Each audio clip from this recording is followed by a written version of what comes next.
however we get to this open guard position, we're thinking about passing in some way. The first thing that we're going to be going over is going to be just a simple X pass. What I want to think about doing is I want to think about getting one in, one out. One leg in between his legs, one leg outside of his legs. And I want to get into what's known as, most commonly as a headquarters position. So what I'm going to think about doing is I'm going to squat down onto the shin, and I'm going to think about taking a big step right to the back of his knee, so that essentially his hips are kind of immobilized, and we're kind of creating a lot of bit of pressure.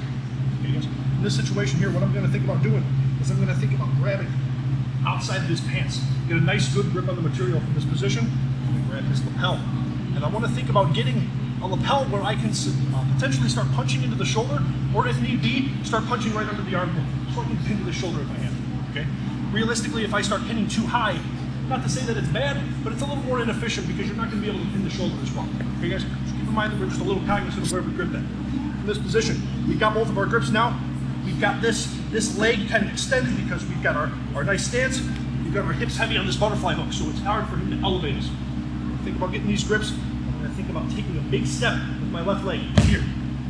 Right when this leg hits the ground, my right leg is going to kick back like a horse. And right in this position, I'm going to use my left hand to push this leg out of the way, and I'm now going to replace that with my knee. So, when we're in this position, making sure, again, very heavy on the butterfly hook, and taking a big step into his bottom leg. It's going to be very difficult for him to be mobile on the bottom. And you think about getting my grip on the outside of the pants and the collar, around the shoulder, under the armpits, okay. From this position, guys, I'm going to think about taking a big step. From that position, I'm going to have to take my weight off of his hips, right? But that's where our grips come into play. I'm going to take my weight off of his hips and I'm going to jump, almost like I'm skiing.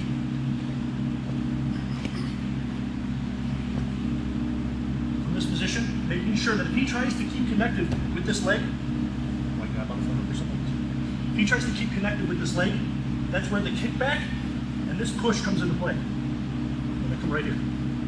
We call it the next pass.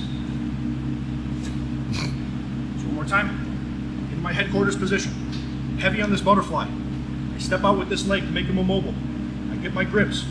I take a big step with my left leg, kick my right out, making sure my left arm controls his leg for re-guarding. I place my knee on belly, and I show the crowd. That's the start. One more time, guys, a little quick pace. Stay heavy, get into my position, get my grips.